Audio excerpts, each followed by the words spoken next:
And the thing is, Tim, while a lot of people have heard of the movie or the book Brave New World, there's a lot of mystery and intrigue surrounding its author, Aldous Mm. Huxley. And Cynthia Chung at Strategic Culture Foundation has just finished a 4-part series. I would call it really a deep dive, but she really digs into not only the mechanics of it, but exploring the themes of dystopia, what Mm. in the common culture nowadays people talk about predictive programming, right? And to the extent that a lot of these things that we're seeing, because we're talking about, Yeah. of course, the Great Reset and this Mm-hmm. mystery illness going around, and how do governments respond to it? Yeah. What is the future going to look like? And so much of these ideas are kind of like contained, in this work, that it really opens the door and really begs the question, what that's all about, and is this an elite plan? How deep does it go? And so I'm really excited to talk to Cynthia today. Tim, I know that you've dug in and read the pieces. Do you have Mm-hmm. some thoughts to lead us Well, in I with? just like to say is that in a lot of ways, one man's dystopia is another man's utopia.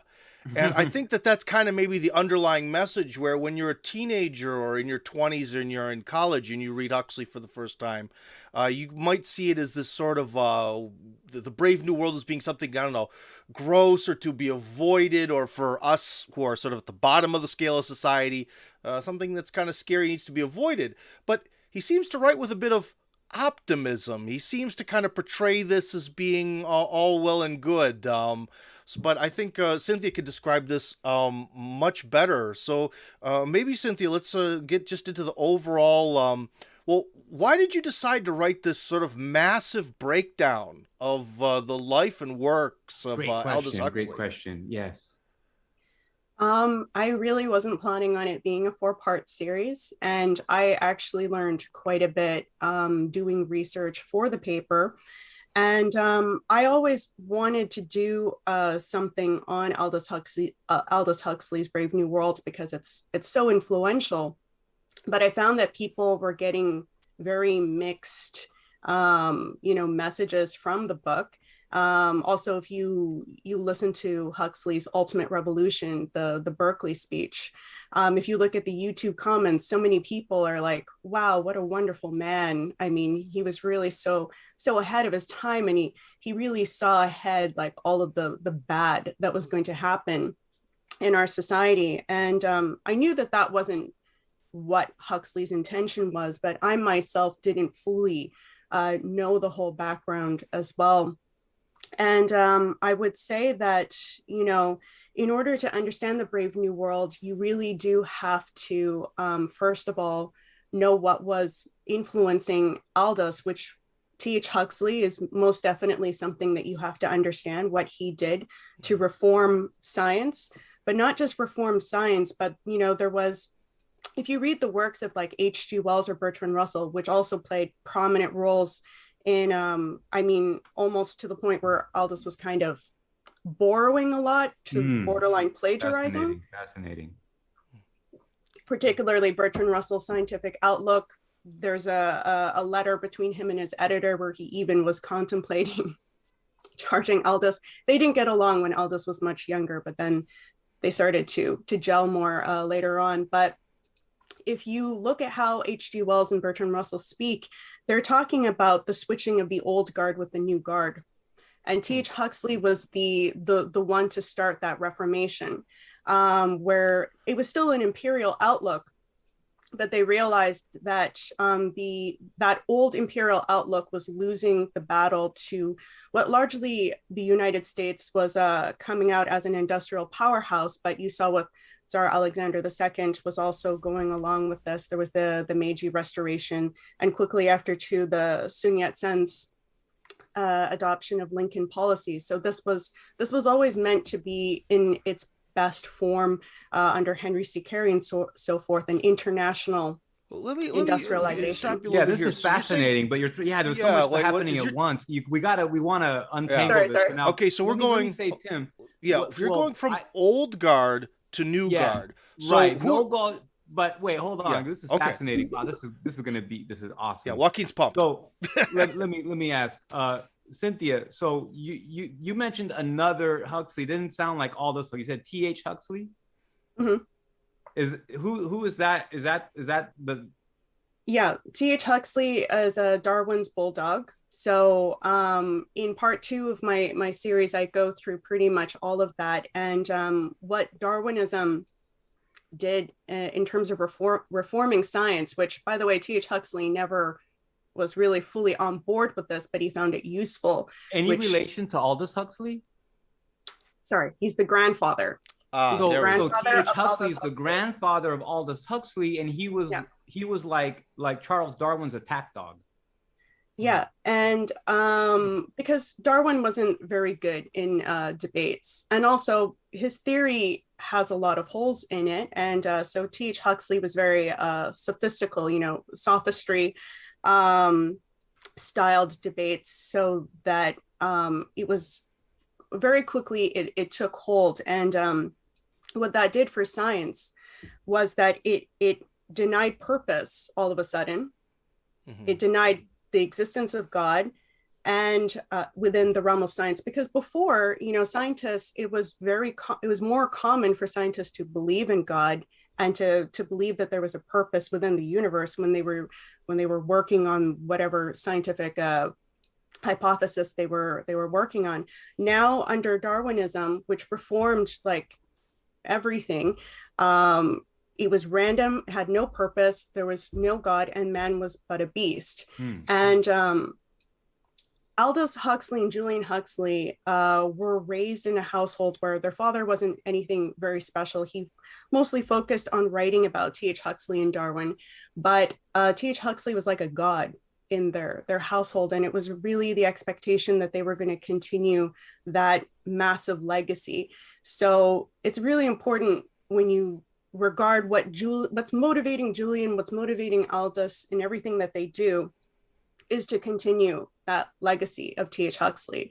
And again, T.H. Huxley was a major leader in the transition from the old guard to the new guard, and H.G. Wells was a disciple of T.H. Huxley. So that's Tim's question now. So you want to break down old guard and new guard, because I happen to know that, as you said, up until about the middle of the 19th century, there wasn't this science versus religion debate. In fact, and as you know very well, and as actually you've written about in the past, the sciences actually grew out of the church, and all of the original scientists, at least in the Western European tradition, or in the Islamic Renaissance as well, were religious scholars as well. So tell us about this old guard versus new guard as we move forward, because this is just fascinating, fantastic.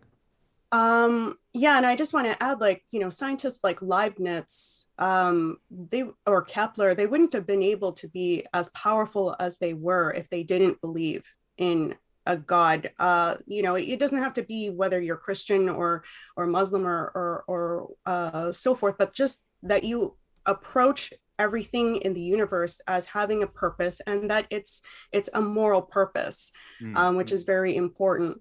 For the old guard, it was losing because it was using the old techniques of basically just brute force type of warfare. Like you can study the Roman Empire, you can study these types of ways of choking resources, and the British Empire had a naval power, so it had control over all of the choke points in terms of the transportation over water. But what the industrialization did was that it made that moot, basically, because if you had rail lines, all of those choke points wouldn't mean as much. I mean, it's still important, but they would lose a lot of their power, and they weren't really able to compete at that point. And so with the new guard, they started to have more of a kind of cultural warfare aspect, which was a major one, and an attack on the sciences, which was an international plan. It wasn't just for the Western sphere, and it did influence Russia and China as well. But that's a heavy topic, maybe for another time. But We'll the definitely new have you on to talk about that. That's I'm always up for Russia I'm talk. intrigued. Yeah, I'm all in. but the new guard took like basically a longer approach. So if you read like H.G. Wells, Bertrand Russell, which are very much like the after T.H. Huxley, they're like the really big figures in this, I would say. They're always talking about the future 50 years from now, 100 years from now, this is what it'll be. And they're very confident about it because they're laying out all of these behind the scenes setups so that they're quite confident it will work out. And this actually links up with the James Burnham managerial revolution paper that I had written as well, which is that this was really focused on creating a manager society. So scientists, now science was to be the new managers, or how H.G. Wells talks about the engineers are going to be the new managers of society. They're the technocrats, you could say. That's a technocracy. Yeah. Well, yeah, well, just to jump in then, but for what purpose then? To maintain the British Empire, a global empire? What's sort of the underlining motivation to do that? It is definitely to keep empire, and the British Empire plays a major role in this. I mean, Cambridge, Oxford, the London School of Economics, these are all major players, and they have an international program, right? The Rhodes Scholarship is meant to very much infect that philosophy worldwide. But I mean, I would say that, there are oligarchs all around the world, and they kind of share in the same philosophy, which is this Great Reset philosophy that we see taking shape today. And so they're all kind of in the same bandwagon in that sense. But I would say that the British Empire is what created this intellectual package. Yeah. Okay, so go on from then. So we're sort of approaching this almost shift between like the Victorian era into World War One, World War Two. So yeah, let me try to wrap my head around that too, Tim. So just to recap, so we're talking about Aldous Huxley. People are familiar with Brave New World. It's a strange dystopic novel, science fiction novel, if you will, that when people read it or see the movie, they don't tend to think, hey, this is the kind of world I want to live in. They tend to think like, this is kind of bad, right? So it makes sense on the face of it. And Cynthia's gonna dig in first, I think, that when he has spoken publicly, people love him, right? They're like, wow, it's great. Because you said, Cynthia, like, wow, you were ahead of your time. You saw what was going to happen. But it looks a lot more like he knew what was going to happen because he knew people involved with the planning of what was going to happen. Take it from. Yeah. So again, like part of it was the cultural warfare part of it. And that's what Aldous really specialized in. So I don't know if we want to go through a little bit of the occult and the mysticism that influenced. Yeah, go for it. Yeah. Have at it. Yeah. All right. So another aspect of what influenced Aldous, which by the way, T.H. Huxley, one of his close Darwin associates, Russell Wallace, was involved in creating the I forgot the name of it's like a parapsychology branch that was founded at the same time as the Theosophical Society associated with William James. So this whole specific form of mysticism that the British also were packaging, which borrowed a lot from Hindu philosophy, but they really perverted it with a lot of Freemasonry stuff as well. And they also took, Plato, which I like Plato. They've taken some good things and they warp it in their philosophies. So they created a form of mysticism that, again, if you look at, if you want you want a section of your population that's easily controllable. H.G. Wells talks about the world religion, or one religion or whatever. And he's saying that it's not a matter of believing, it's not a matter of understanding, it's only a matter of releasing yourself to it, to just submit. And the mystical aspect to any religion or spiritual experience, it partakes in that. So you feel like you're receiving something that's very substantial, it's profound, but there isn't any intellectualization of it. There's no comprehension.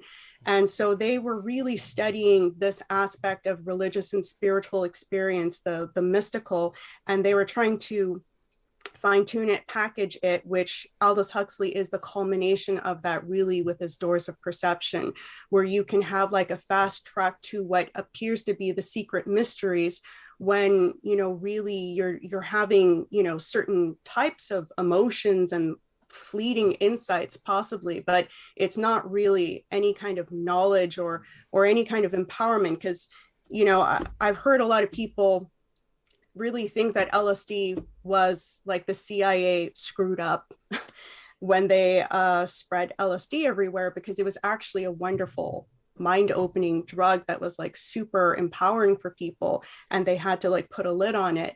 So there are a lot of people who still kind of associate this as like a form of empowerment, but that's the whole point of Brave New World with Soma, was that it was really just a way for you to kind of release certain things, and you think that you're in control.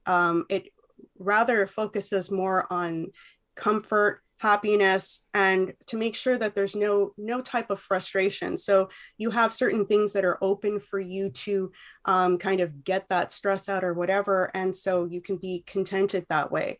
And the mystical, but where it gets complicated is that the elite also think that there's a mystical that they have access to that is the actual door to the secret mystery. So they have the fake mysticism for the peasants, right? And the insanity, mass insanity, because they believe that they're superior beings, and that they have a special capability to wield this special power. And so a lot of this started with the Theosophical Society, but also Mont Veritas, which it's like maybe too much to go through, but all to say is that Carl Jung was very influenced by this. Aleister Crowley's also had set up with Theodore Roos, the Hermetic Brotherhood of Light Lodge, and another lodge in Switzerland, which were basically the base for the Ordo Templi Orientis. And people need to understand that the philosophy of Aleister Crowley and the whole network with Otto Gross, who's a psychoanalyst, a disciple of Freud. Carl Jung also came into this, a disciple of Freud, psychoanalyst, that this occultist anarchist, because it also has connections to Bakunin. It's really nuts, but they all overlap in a similar philosophy, which is rather, it partakes in Satanism.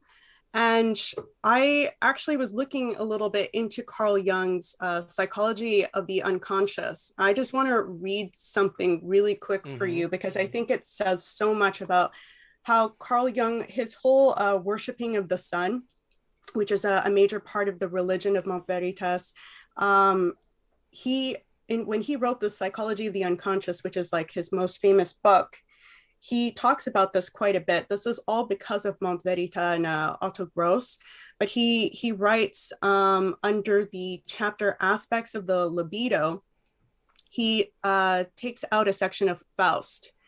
And there's this, I mean, I don't know if I need to read that part, but everybody I think is aware of Faust, Mephistopheles and Faust. Faust is like an alchemist who wants to kind of dabble in the secret arts. And what Jung makes the point is that when he's talking to the devil, Mephistopheles, Faust's is handed the marvelous tool, a phallic symbol of the libido. In this case, it was a key, but in another part, it's like a magic wand is supposed to be also a symbol of the phallic symbol. And they say, as once before in the beginning, the devil in the form of the black dog accompanied Faust when he introduced himself with the words, part of that power, not understood, which always wills the bad and always creates the good. So then Jung says, united to the strength, Faust succeeded in accomplishing his real life task, at first through evil adventure, and then for the benefit of humanity. For without the evil, there is no creative power. And I think that really sums it up with how they're thinking about their whole plan. And again, like you see this with Alice Bailey's work, which she's off of the Theosophical Society, in her like rays and incantations or something like that. They basically say, because Lucifer is the solar angel, that you need to bring about the darkness in order to have the light shine. So they're all partaking in this worshiping of the sun, but that the sun is actually associated with Lucifer, and that you have to do evil in order to partake in creativity. And I would say that that's like the underlying thing that they all kind of agree with. And D.H. Lawrence came out of that, and he was the mentor for Aldous Huxley. And that was a massive influence. So you have these two major, or even three things, I guess, that influence Aldous, which that really, you can't understand Aldous Huxley's mind if you don't understand those currents. Mm-hmm. Yeah. And then what do I say? Do I continue with? Yes. Well, I think what the audience might appreciate is that when we look at characters like Aleister Crowley, for example, they on their deathbeds, people like him and Anton LaVey had massive regrets, it said, and they, as they were dying, and as these demonic entities, or the demonic entity, began to drag their souls down into the underworld, the netherworld, if you will, what have I done? Something is wrong here. And this speaks volumes, Cynthia, to the dynamic that we're in right now with this great awakening, where the things that you're talking about have become currency, right? So this subject matter is so pertinent, and it strikes so strongly in people's hearts and minds because it is so very, very relevant. And I just wanted to say before you continue that when we look at people like Aleister Crowley, who used necromancy to develop a satanic framework to give elites a supposed portal into things like prophecy and seeing the future, that it is not the future based upon higher order. It's not the prophecy based on fundamental principles, that this is a prophecy based on deception, and this is a prophecy based upon which they then go out to try to make in the world through their own force. And a prophecy based on the reaction they have to LSD. Absolutely. Right, Which exactly. is another part of it. Right, exactly. And it's fascinating, the subjects that you're getting into, because there's so much to unwrap. Unfortunately, we do have time. Fortunately, that we do have time. But what I want to ask you then is, when we look at, the Crowleyan framework, which in a way you can say was parallel in its origin to that of Aldous Huxley, in looking at this idea of doing evil to know good, because Crowley himself said that we have to be like God, because they had this obsession, this narcissist ego obsession, that an individual human being not would become one with God, but would be God. And that's a very, very different concept. And they might sound parallel, but just like with Plato, you can warp Plato and you can make it be like, as you raised before. And yet at the same time, we know that when you take something and warp it that away from the truth, that is where evil comes from. So this idea that doing evil is creativity is a nonsense idea, because Mm-hmm. all power comes from truth, and all truth comes from Exactly. God, right? Yeah, And then from there, evil only takes the power of God and subverts it towards some exactly. other ends. Right. Oh, thank you for bringing up that point.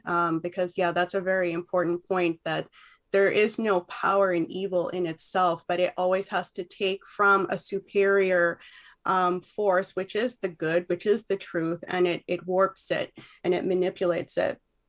I would say also really quickly before we get into maybe the MK Ultra stuff and so forth, is that Evans, because Aldous Huxley talks a lot about the Tibetan Book of the Dead. And I actually just found this out last night, that Evans Wentz, who is the translator for, because it was originally Bardo Thodol, obviously was written in a different language. When he translated it, he changed the title, and it turns out that he didn't really know that much about Tibetan Buddhism, but he was more Not surprising. interested in, yeah, in like Hinduism, but also Theosophical Society beliefs. And then you look into him a little bit further, and he, at Oxford, he met T.E. Lawrence, and it was T.E. Lawrence who sent him to the Orient on this whole what became now the development of the Tibetan Book of the Dead, which was really like, it became something that was also a fundamental, I would say, book for the counterculture. Like Timothy Leary was told to really focus on this as a form of a Bible, you could say, and he wrote his, I forgot what book it was, but it was very much focused on that. So it became like a really core instrument. And again, you see that it's tied into the Theosophical Society, because in part 4, you see that it really is everywhere, and that this is no different from the Mount Verita philosophy, which again partakes in the Aleister Crowley philosophy. So it's no surprise that Timothy Leary, I have a quote from him where he says that he's a big fan of Aleister Crowley, and that, do what thou wilt shall be the whole of the law. And then he adds, with love, right? Which is not part of the law, but that's what a lot of people who have a warped idea of Aleister Crowley, like with love and so forth. It's not surprising that he was a big fan of his as well, because it all ties into this. But with T.E. Lawrence, you see a very clear involvement of British intelligence involved with these mystical societies. So you've got, and there's rumors, right, that Aleister Crowley was also tied with British intelligence, which I think is safe to say. I haven't studied it, too closely, but I would say that that's probably true. So again, you see that British intelligence with H.G. Wells also worked for the Propaganda Bureau under British intelligence. You have also Arthur Conan Doyle was tied to the Theosophist type activities, and he was also with the Propaganda Bureau. So very clearly, the British intelligence is involved in this. This is part of the plan, a big part of the plan. I don't know. Well, if I may, I mean, when you talk about H.G. Wells, for example, and was that now he did the was it to the planet, the center of the earth, or what did he do? 2000 League. What he did a couple of The Shape of Things to Come is probably the come. biggest thing. That's But he also, Bellamy's Looking Back, yes. and he wrote like the I don't remember each book by name, but the one of the books, The Time Science Machine Outlook. was H.G. Wells, wasn't it? He wrote a version of that, because Jules Verne was an inspiration of his, yes. and H.G. Wells was a really interesting writer until he became, more and more bitter with his age, and I think he kind of wasn't able to write that way anymore. But he wrote also 3 books that he clearly stated in his Open Conspiracy book that those should be the replacement of religion. And one of those books he co-wrote with Julian Huxley, which was, the president and the vice president of the Eugenics Society. And they made no secret that it was very much tied into depopulation. So from Julian Huxley was involved more in the, rational science. Tell us, Julian Huxley is Aldous Huxley's brother. And he was part of he was the first director general of UNESCO, and he wrote their mandate. So he was more tasked with the rational, pragmatic side of science, and Aldous was onto this more mystical side, but they were working for the same purpose. And that's if I may, because I think what the audience now can see is so very clearly, and this is so fascinating, Cynthia, thank you, that the science fiction writers, much like science fiction today, that they were in the mix with diplomacy, with intelligence gathering, with people involved in social engineering and social planning, that these weren't just people writing, an interesting story about bad things that may come, but they were actually involved in the societies and organizations and even paragovernmental structures that have delivered this system that we have. It reminds me so much of, maybe people have seen the film Children of Men. And in Children of Men, it's, there's something has happened. It's a fantastic film because the movie begins and there's a population crisis and no more people are being born. And a lot of people right now are going to see very strong parallels with the eugenics program and things that are going on. I won't say more, but people have this idea that there's something connected there with fertility. And if that were to become a crisis, when you look at, there's a far right conspiracy in France called the Great Replacement, which is this idea that the French government and really the British Empire and NGOs that control much of civil society in France, that they are trying to replace the population with non-French people. And now, when you look at Children of Men, you have a future dystopic scenario where France is in a civil war between French nationalists and Islamic groups, which are fighting in the streets of, it looks like, Paris or the suburbs thereof. And then you have, in the context of a fertility crisis. And from the same makers, they did a book or a film as well about how a former communist East German became the head of the International Bank of Settlements. And then how he was allowed to collapse the whole system. Right, like it was like a Marxist plot to collapse the entire banking system. I would argue that we don't need Marxists to collapse the banking system. They're collapsing it on their own just fine.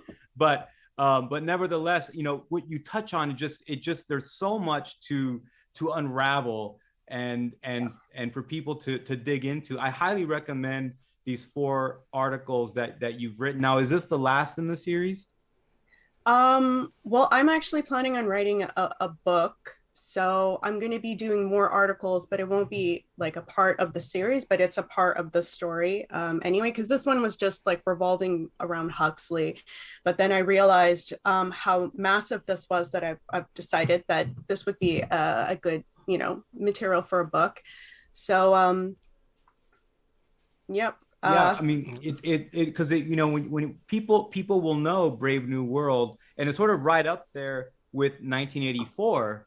Eric Blair, I guess people know as what's his name? What was his pen name? George Orwell. Yeah, George Orwell. So he was an MI5 agent who served in the Spanish Civil War on the side of a small kind of Trotskyist contingent, or he was in the Civil War and was sympathetic to the anarchist and Trotskyist push, which some people say with some conviction. Even though they had the same flag as the Russian side, as the communist, the Republican side in the Civil War, that they were actually so involved in sabotage that they might as well have been working for the fascists. adding to the claim that Trotskyists, worked for fascists. And yet here you have this English guy who, for whatever reason, similarly to others in his milieu at the time in the Independent Labor Party, are enamored both with fascism and with communism. And they try to do things in the Labor Party. And yet when we read 1984, very much like when we read Brave New World or see the movie, we're like, this is not a world we want to live in. So our first instinct, right, is to thank people like Orwell or Huxley for alerting us to these possible dystopias, right, that lay in front of us. But as you've so well articulated, that this is really not the case. No. No. Yes. Right. No, do go on. I mean, George Orwell is another huge story, and I actually want to do some more work on him, because it's not really clear for me if like maybe he was trying to change his mind later on. He was involved in the torture techniques in Burma that he describes in 1984. So Martin Seif had mentioned this in an article. Actually, he credits his daughter with this insight that that George Orwell is both the character Winston and O'Brien, the torturer and the tortured. And if you look at it, this upper level, I don't know how much time we have, by the way. Plenty. Oh, we have time. Get into it. Oh, we have time? Okay. The way that they treat their own people is actually horrendous. So Julian Huxley himself went through electroshock therapy. He didn't have like the best health, and he also went through several nervous breakdowns, because I think they were both under extreme pressure. The middle child, their brother, I forgot his name, Trev or something like that, he hung himself when he was a young man. And Aldous didn't want to send his son to Eton, which is like notorious for really harsh programming of young kids, I would say. But they do this to their own people. Or like you look at what Alan Dulles did to his two kids. He also subjected them to MK Ultra therapy. So but wait, it's really one thing, harsh. but if they want to sort of get their kids or themselves into this elite, wouldn't they have to be above this system then? Well, this is the weird thing, is that they drink their own Kool-Aid as well. Like they're because they don't partake in truth, because they're struggling, right? Like if you look, like for instance, Aldous Huxley, it's very clear. But if you study any individual, they're very unhappy people. And in the case of Aldous Huxley, I think that he might have been studying Hinduism with maybe some genuine intention. Because, when he moves to California, he's very close with the Vedanta Society, Gerald Hurd, who later on, they both very much formed the Human Potential Movement, which later on is the Esalen Institute, which is tied to Tavistock, which we can talk about if we have time. But Gerald Hurd really got into meditation. So did Christopher Isherwood, which was in their group. And they were really taking in the teachings, but at the same time, they were totally warping the teachings. I'm assuming the Vedanta Society was genuine, because Krishnamurti, who's the big world teacher, he came out of the Theosophical Society, discovered by Annie Besant and some other guy in India, and was just taught by Annie Besant as a kid up to his adult years, and was like sold as the Maitreya, the future Buddha. And then later on, he says, no, I no longer follow the Theosophical Society. I'm not the world teacher. But if you look at all of his actions, that wasn't true. He actually set up an Annie Besant school called Happy Valley School with Aldous Huxley. So that says a lot. Happy but it was Valley. only called the. Wow. I know that's impressive. It's a little bit creepy, but it was named Annie Besant in 2007 because they credit it, right, that she is really the founder of that school. And the Vedanta Society had made it explicit that they didn't trust Krishnamurti.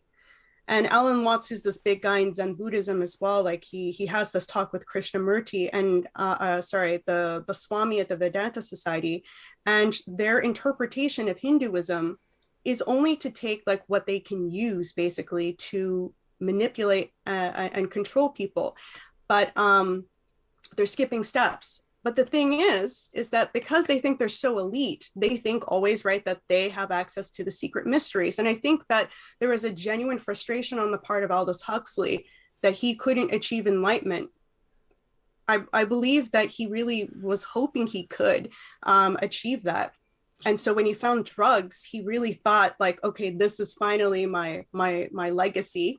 And we can use this for the masses, but we can also, as elites, we can use this drug to tap into that door in the wall that is also based on an H.G. Wells short story. So perhaps what you're saying is that maybe this sort of what's happening here is an overall picture that at some point in the second half of the 1800s, the elite, especially the West, but maybe now the world, essentially they have this inner maybe feelings of self-hatred and patheticness, but they also know that they're in the elite, so they want to sort of it's basically almost like a religion of narcissism, where they pick different pieces of other sort of spiritual traditions to justify some sort of religion where they dominate other people. Something like that, roughly speaking.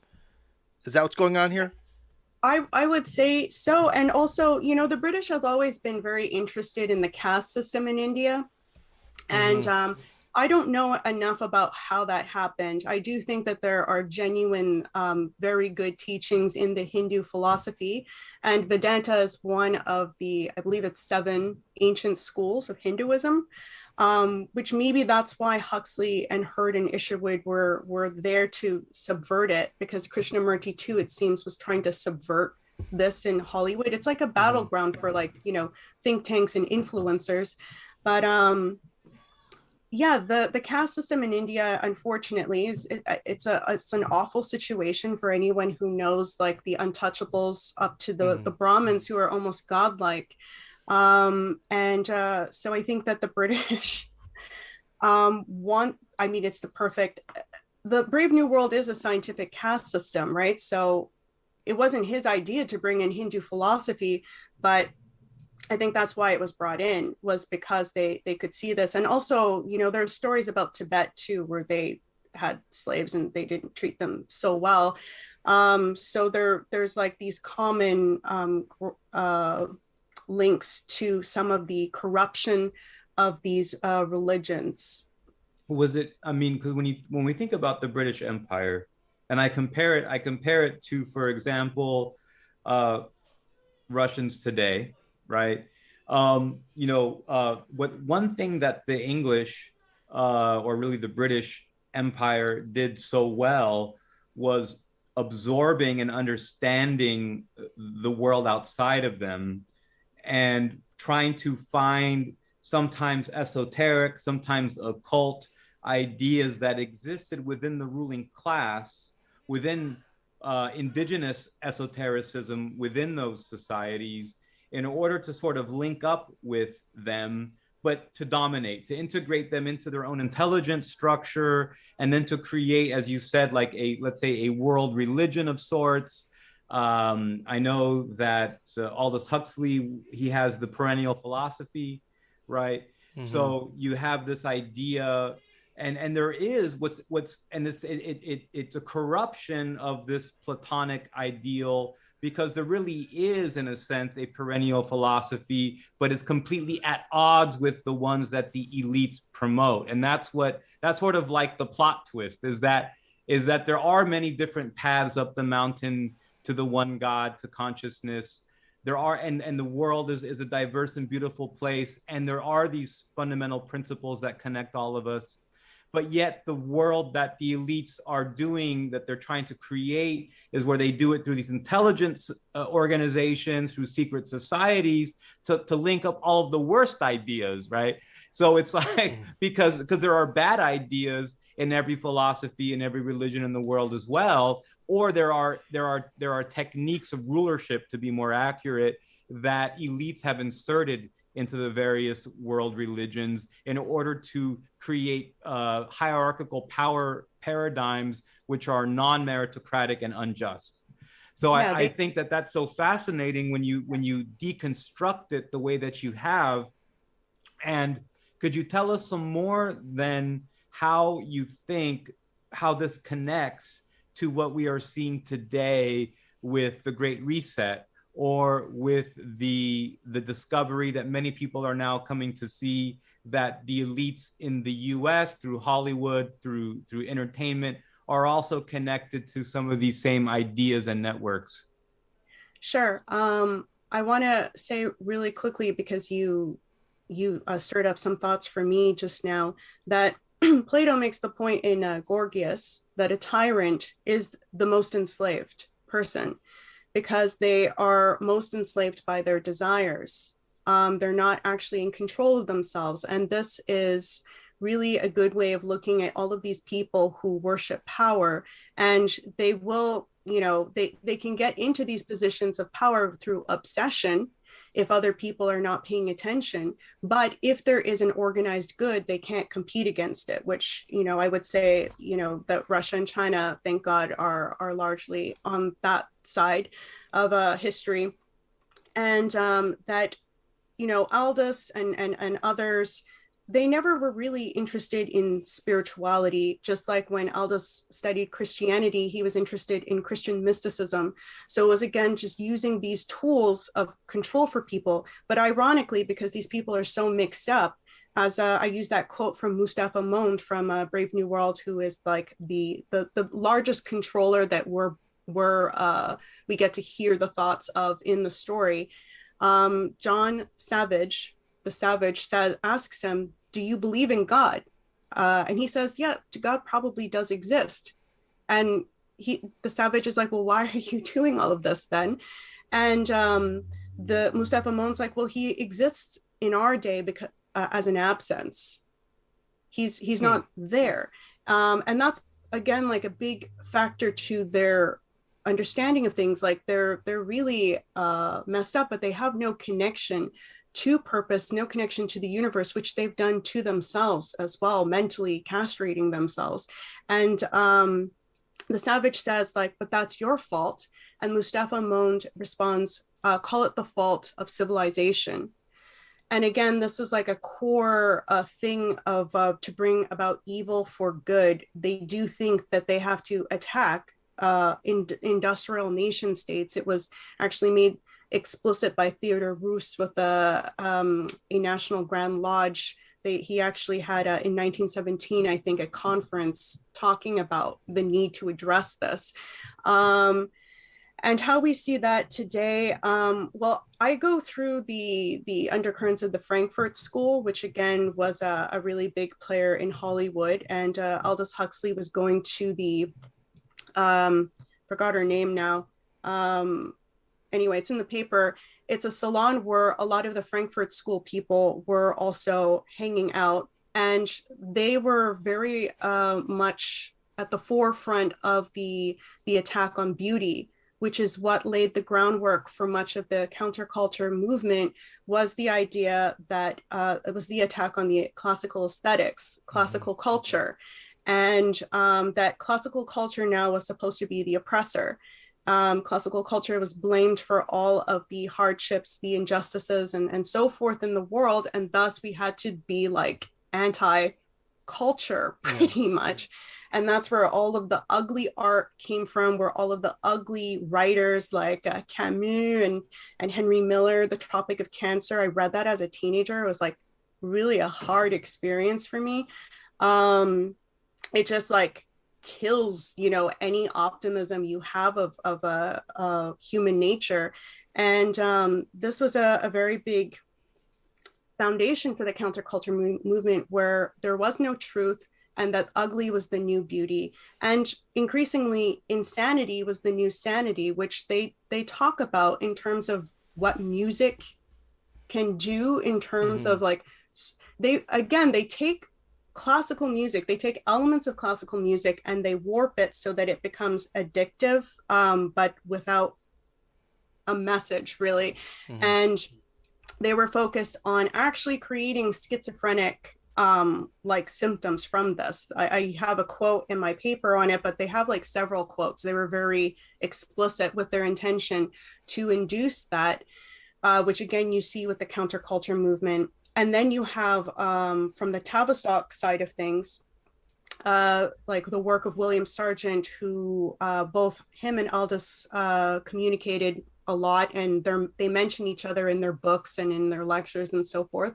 But William Sargent was studying tribal drumming, and Aldous also makes this point in his Devils of Loudon, which if anyone, there's like a 1975 movie on this. I wouldn't recommend you watch the movie, but you just watch the trailer. Oh my God, it's like insane looking. It's really satanic. And what was it called? And I was what was it called?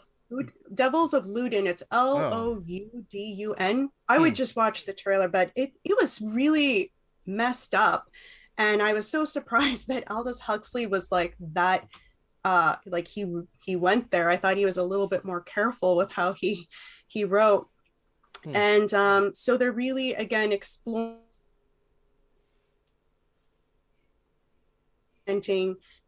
Aldous makes the point that I would dare you to put the smartest people all into a hot room, like a sauna, and you just play this drumming and all of this and see if they won't be howling and capering like the rest of the savages, because he really felt like it just taps into something instinctive within you. Again, with D.H. Lawrence, he has the whole blood consciousness, which is a whole other thing, but that was something that influenced Aldous Huxley, and that, you know, it's tapping into something primitive that nobody can protect themselves from. And in that climax of that state, you are your most suggestible, and you can introduce dogmatic beliefs, you know, in that state. So they were always looking at like, how do you induce certain forms of trance so that you can increase suggestibility? And it's more effective than with torture techniques, because William Sargent was also looking at torture techniques, and it was found that the subject would reject it more often than not. It was not ever a permanent thing, because you have to have the illusion of free will. But it will work if it's an illusion of free will, if it's an illusion of free choice, but you have to think that you made that choice for yourself. Well, I think we're going to have to wind it down here. We're getting close to the hour mark. Very interesting. This is probably our darkest episode so far. That's for sure. I disagree. I think this gives a lot of hope. I mean, I you know, that it. Well, Joaquin, my source of hope is that, you know how in Hollywood, pretty much every celebrity wears that little red piece of string on their left wrist, and they all have geodes and stone pyramids that are supposed to give them energy? Because in a way, they're all just slaves to trends, and they're all sort of caught up in this weird Hollywood culture. And I think that maybe what we're describing here is a natural trend associated with the misery of people at the elite, especially people who may be in the elite but aren't particularly successful, if that makes sense. So I think when you're many people in the elite are not successful at having meaning or happiness in life, and they're a slave to their ambitions and to their wants, which, as Cynthia explained, is actually very much connected to tyranny.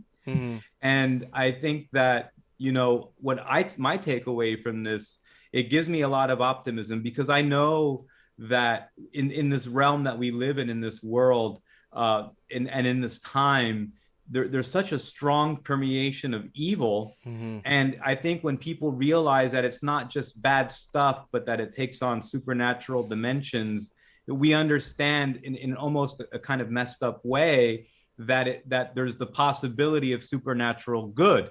And once we see that we can see that there's supernatural evil. Like, we're the fighters of this time. Like, we're the ones living through this. And there are generations before that had better methods through classical architecture, through an understanding of fundamental principles that didn't live through times of evil. But we can see that the supernatural is real through this sort of dark, as you said, dark, you know, reversal of reality, which is supernatural evil. right? But that means that there's also supernatural good. And that's what we have to be in pursuit of. That's what we have to be looking for these fundamental principles and these things that connect all people around the world, really. Absolutely. And I think that that's also why that China is really prospering right now, because they didn't lobotomize themselves. They remember their history, despite, some of dark periods in the 20th century that was attacking some of that. They do overall remember their history. They returned to Confucius, which has a lot of parallels with the Platonic teachings. And I think that, when a people or an individual becomes oriented in that, that is where true power lies. And at that point, it's true, it's challenging to get to that point. But when you're at that point, the evil cannot oppose that, like the evil is inherently inferior to that. It cannot create, and that's like the tragedy of Jung's statement, for instance, that you have to partake in evil to have creative powers. It's the opposite. And so these people are just kind of like victims of the former generation, which is always like, again, like you see how they treat their own people.